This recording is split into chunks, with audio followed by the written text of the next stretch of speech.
মুখ্যমন্ত্ৰীক লগত লৈ আজি বৃহস্পতিবাৰে নগাঁও উপায়ুক্ত কাৰ্যালয়ত মনোনয়ন পত্ৰ দাখিল কৰিব বিজেপি প্ৰেক্ষাপটৰ প্ৰাৰ্থী সুৰেশ বৰাই। নিজকে শ্ৰেষ্ঠ বুলি ভবাটো বেয়া কথা নহয়, কিন্তু সেয়া অহংকাৰ হ'ব নালাগে। ভূপেন বৰাকৰ পৰামৰ্শ একেলগে সতীৰ্থ সুৰেশ বৰাৰ। সুৰেশ বৰাক প্ৰাৰ্থিত্ব প্ৰদান কৰাটো ভালহে পাব লাগে ভূপেন বৰাই, কাৰণ কংগ্ৰেছৰ পৰা অহা নেতা এজনক বিজেপিয়ে সাংসদ পদৰ বাবে প্ৰাৰ্থিত্ব প্ৰদান কৰিছে। এসময়তো কংগ্ৰেছত দুৰ্লভ চমুৱাক নিশ্চিহ্ন কৰা হৈছিল নেকি? প্ৰশ্নৰ উত্তৰটো কৌশলী মন্তব্য প্ৰদান বিজেপি প্ৰাৰ্থী সুৰেশ বৰাৰ। উলেমা কাউন্সিলে মুখ্যমন্ত্ৰীক সমৰ্থন আগবঢ়াই সংখ্যালঘু ৰাইজৰ উন্নতিৰ কথা চিন্তা কৰিছে। নগাঁৱৰ সোণাৰীবালি নিৰ্বাচনী সভাত মন্তব্য সুৰেশ বৰাৰ। নগাঁৱৰ পৰা বিভূতি বৰাৰ ৰিপৰ্ট, ইছা 24x7। নহয় চাওক, নিজকে শ্ৰেষ্ঠ বুলি ভবাটো দুখ হ'ব নোৱাৰে।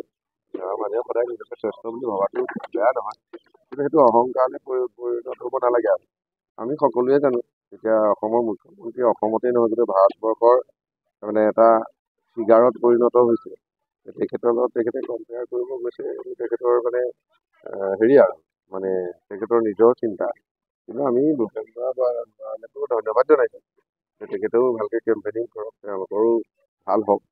কিন্তু মুখ্যমন্ত্ৰী ডক্টৰ হিমন্ত বিশ্ব শৰ্মাৰ ডাঙৰীয়াৰ যিটো মানে গণভিত্তি বা ৰাইজৰ তেখেতৰ প্ৰতি যিটো হেৰি, বিশেষকৈ মামা বুলি মানুহে যিধৰণে তেখেতক আঁকোৱালি লয়, সেইটো আৰু স্থান কোনোবাই ল'ব পাৰিব মই আশা নকৰোঁ। আপুনি দেখা পোৱা যে নগাঁও লোকসভা সমষ্টিৰ বিভিন্ন ঠাইত আপুনি নিৰ্বাচনী প্ৰচাৰ চলালে। প্ৰাৰম্ভিক অৱস্থাত আপুনি কিমানমান ভোটৰ ব্যৱধানত জয়ী হ'ম বুলি আৰু ৰাইজক আশ্বাস দিব পাৰে? তেনেকুৱা কেলকুলেশ্যন মই নকৰোঁ, কিন্তু ঘূৰি পেলাই আমি চাইছোঁ,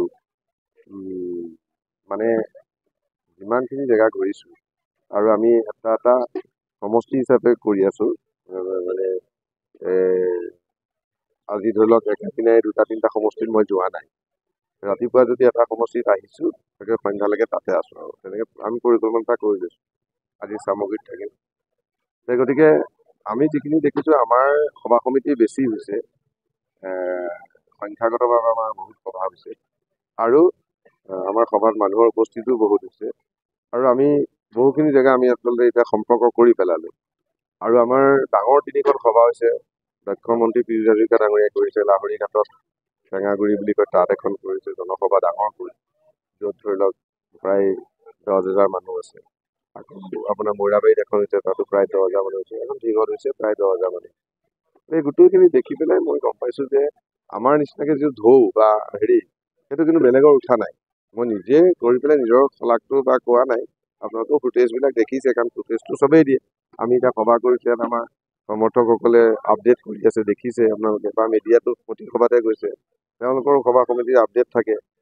চাই পেলাই আমাৰ বেছি হৈছে আৰু থাকিবই নিশ্চয়, কাৰণ ভাৰতৰ প্ৰধানমন্ত্ৰী নৰেন্দ্ৰ মোদী ডাঙৰীয়াৰ যিটো গণভিত্তি, সেইটো ক্ষেত্ৰত আৰু কোনোবাইতো সেইখিনি লগ পাবগৈ বা ঢুকি পাব নোৱাৰে। অসমৰ মুখ্যমন্ত্ৰী ডক্টৰ হিমন্ত বিশ্ব শৰ্মাৰ যিটো গণভিত্তি, সেইটোতো বেলেগে ঢুকি পাব নোৱাৰে। ৰাইজ এতিয়া মোদী হৈ গৈছে, মামা বদলিছে আৰু ৰাইজ বিজেপি হৈ গৈছে। আমি দেখিছোঁ যে আমিনুল ইছলামেই হওক বা প্ৰদ্যুৎ বৰদলৈ হওক, এতিয়া তেওঁলোকে কৈছে এতিয়া চাগে হৈছোঁ আৰু, কাৰণ আপুনিতো ক'লে যে তেওঁলোকে মূল যুঁজখন বিজেপিৰ লগত হ'ব বুলি কৈছে।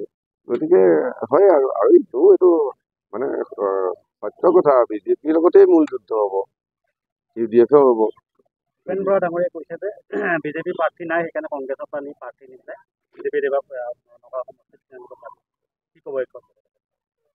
নহয়, আচলতে ভূপেন বৰা ডাঙৰীয়াই ভালহে পাব লাগে, মানে মোক বিজেপিয়ে আঁকোৱালি লোৱাৰ কাৰণে। কিয় দলগত কথা বা আদৰ্শগত কথা অহা যোৱা এইবিলাক চলি থাকিব, সেইটোও চলি থাকিব। সেইটো ৰাজনীতিত ধৰি লওক ইটো দলৰ আদৰ্শক ভাল লগা, ইটো দলত ওলাই যায়, এইবিলাকতো আজি ধৰক অতীতৰ পৰা চলি আহিছে, অতীতলৈও চলি থাকিব। কিন্তু ভূপেন বৰা ডাঙৰীয়াই চাব লাগে যে আমাৰ পৰা যোৱা ল'ৰা এজনক বিজেপিৰ নিচিনা ইমান ডাঙৰ পাৰ্টি এটাই পটকে মানে এটা পাৰ্লিয়ামেণ্ট চিট দিছে আৰু নগাঁৱৰ নিচিনা হেৰি, গতিকে ভালে পাব লাগে। আৰু মোক এডভাইচে কৰিব লাগে যে ঠিক আছে গৈছা, কিন্তু কামবিলাক ভালকৈ কৰিবা, যে তেওঁলোকে বিজেপিয়ে দুখ নোপোৱা ধৰণেকৈ কাম কৰিবা, এনেকৈহে ক'ব লাগে। আৰু তাৰপিছত তেওঁলোকে আদৰ্শৰ কথা সমাজত আহি ক'ব, আমি আদৰ্শৰ কথা সমাজত। আদৰ্শৰ যিখন যুদ্ধ, সেই যুদ্ধত ৰাইজে যাক গ্ৰহণ কৰি সি জয় হ'ব, সি চৰকাৰ হ'ব, সেইটোৱে হ'ব লাগে। মানে হেল্ডি কম্পিটিশ্যন হ'ব লাগে, ইয়াতে কোনো মানে জেলাচি থাকিব নালাগে, হেৰি থাকিব নালাগে, কিন্তু তেখেতে কৈছে আৰু। কংগ্ৰেছৰ অৰিয়াৰ কাৰণে এসময়ৰ কংগ্ৰেছী নেতা দুৰ্লভ চমুৱাৰ নিচিহ্ন হৈছে বুলি আপুনি ভাবে নেকি? দুৰ্লভ দাটো এতিয়া আমাৰ বিজেপিৰ নেতা। দুৰ্লভ দা এতিয়া কেনেকে নিশ্চিন্ন হ'ব? দুৰ্লভ চমুৱাৰ নেতা আছিলে, নেতাই হৈ থাকিব বিজেপি। সেইবিলাক মই নাজানো। কিন্তু দুৰ্লভ দাটো আপোনাৰ আমাৰ কেম্পেইনিঙত আছে। কালিলে আপোনাৰ CM মুখ্যমন্ত্ৰীৰ লগত দুৰ্লভ চমুৱা থাকিব। দুৰ্লভ চমুৱা কেনেকে? দুৰ্লভ চমুৱা এজন খুব ধাৰ্মিক মানুহ, এজন শ্ৰেষ্ঠ ডক্তৰ, তেওঁৰ ছোৱালী ডক্তৰ, তেওঁৰ ছোৱালী হায়াৰ অফিচাৰ, এটা সম্ভ্ৰান্ত পৰিয়াল। দুৰ্লভ চমুৱাৰ জনবৃত্তি বা দুৰ্লভ চমুৱা নৌহে নহয়। ষড়যন্ত্ৰ বলি হোৱা নাছিলে জানো? সেইটোতো মই ক'ব নোৱাৰো। ষড়যন্ত্ৰ বলি হৈছে নে নহৈছে মই সেইটো কথা মই পাতিব নোৱাৰো, মই নাজানো। কিন্তু দুৰ্লভ চমুৱা আপুনি যিটো কথা ক'লে নিশ্চয় কৰি গ'লে নাই যোৱা। দুৰ্লভ চমুৱা কালিলে আমাৰ CMক ৱেলকাম কৰিবলৈ মুখ্যমন্ত্ৰী ৱেলকাম কৰিবলৈ ৰখি আছে নগাঁৱত। উলামা কাউন্সিল জিলা আপোনাক সমৰ্থন কৰি সভাপতিকে যোগদান কৰিছে, মানে উলামা কাউন্সিলে মুকলিকে আপোনালোকে সমৰ্থন আগবঢ়াই দিছে নেকি? উলেমা কাউন্সিলৰ তেখেতসকলক আমি ধন্যবাদ জনাইছো। তেখেতসকলে মানে মোদী ডাঙৰীয়াক সমৰ্থন কৰিছে আৰু ডক্টৰ হিমন্ত বিশ্ব শৰ্মা ডাঙৰীয়াক সমৰ্থন কৰিছে। তেখেতসকলে যি ধৰণৰ প্ৰধানমন্ত্ৰী আৰু মুখ্যমন্ত্ৰীয়ে যি ধৰণৰ কাম কৰিছে, কোনোৱে বাকী নাথাকে, সকলো আহি সমৰ্থন কৰিব এদিন, আমাৰ বিশ্বাস।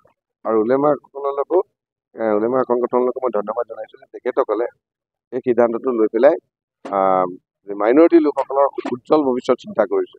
আজি হয়তো মানুহে উপলব্ধি কৰা নাই, কিন্তু কেইবাবছৰমানৰ পিছত উপলব্ধি কৰিব যে উলেমা সমাজে যিটো সমৰ্থন কৰিছে বিজেপিক, সি মাইনৰিটি লোকৰ সমাজখন কিমান ওপৰলৈ লৈ যাব সেইটো গম পাব।